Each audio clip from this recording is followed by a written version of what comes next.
situation? Yes. Well, as everybody would agree and everybody would say the same thing, that this is not the direction that we hope to see Myanmar heading in terms of the election, which is definitely not a free and fair election and not representative of the people's will.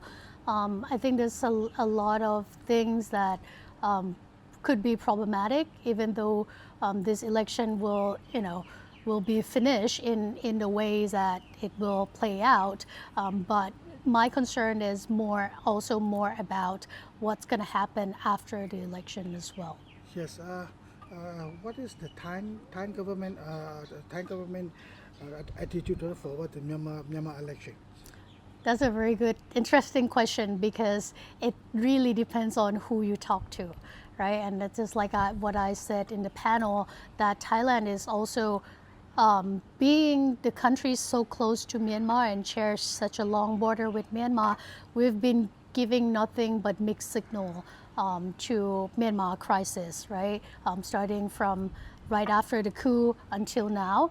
I don't think we have any good concrete policy about the situation in Myanmar at all. So when it comes to come back to your question about what has been Thailand's view, right? I think Thailand, just like any other country, is hedging at this point, right? We're waiting to see what's going to happen after the election. But in the big picture, I think Thailand wants stable Myanmar. The unfortunate part of it that not many people would mention, is that I don't think Thailand's high-level or policymaker care what that stability look like or how that stability is obtained, right? A lot of time policymakers tend to conflate the concept of peace with stability, right? But these two terms are not always mutually inclusive, right? You can have stability without peace, right? And that's a very important point. And so therefore, I hope Thailand do better for the situation. But I'm afraid what we're seeing from Thailand right now is a miscalculation on our part. Okay. So do you think the election which held by the military is solve the problems of Myanmar? Oh, no, definitely not. I don't think it will solve any problem. Rather, it may, again, back to the concept of peace and stability, right? It may bring a brief break in terms of the armed conflict, right, between the junta and the EAOs or different revolutionary forces.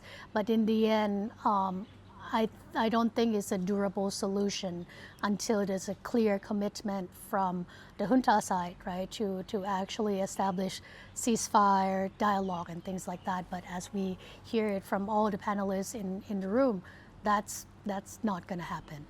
Yes. This is the last question. Huh? To change the political situation from Myanmar, so what do you need to do, the military side and the revolutionary side? Okay. That's a very tough question, simply because I think Myanmar as a country have tried this many times before, right? Because you guys are going through, this is year 80 of the conflict, of the civil war in Myanmar, right? Some people tend to think that, tend to forget that, this is not year 5 of the coup, but it's a part of a much longer conflict horizon.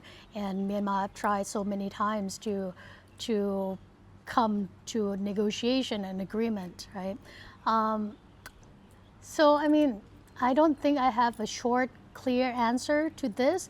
What I know for sure is that it will take commitments from both sides to peace.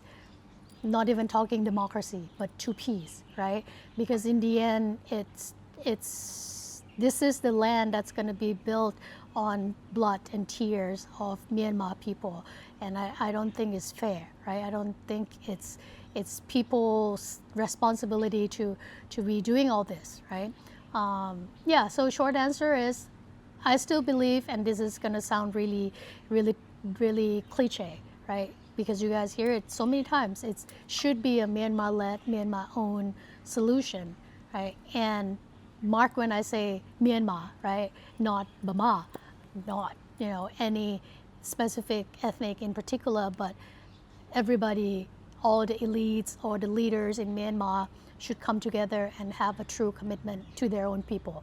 And that's only when the discussion can start. Yes. Okay, one more question. After the election, the ASEAN will change their decision. The ASEAN 555 consensus will change? Can be changed? That's also what I mentioned in the panel as well, that ASEAN's lack of clear position about the election right now will make it difficult for ASEAN to refuse political representation of the new elected government in the future after this election. So ASEAN in and of itself, right, will put itself in a tough spot because now they choose to remain silent. I don't know if they will change anything in terms of the 5-point consensus. I don't have much. Okay. I don't really have much hope when it comes to the Philippines chairmanship. Not because I don't think the Philippines will be as effective as Malaysia as an ASEAN chair, but rather because I know that Philippines have different agenda and different priorities. There's nothing wrong with that, right? But so therefore, it really comes down to how the Philippines see the issue of Myanmar as important compared to the other priorities. Yes. Okay, thank you, Miss. Yep, thank you. Thank you. လွတ်လပ်သောမီဒီယာတွေဆက်လက်ရပ်တည်နိုင်ဖို့ပြည်သက်တွေရဲ့ထောက်ပံ့ပေးမှုဟာအကြီးမားဆုံးလိုအပ်ချက်ဖြစ်တာကြောင့် MizzimaTV YouTube Channel မှာ Member ဝင်ပေးခြင်းဖြင့်ကူညီနိုင်ကြမယ်အသိပေးဖိတ်ခေါ်လိုက်ပါရစေ။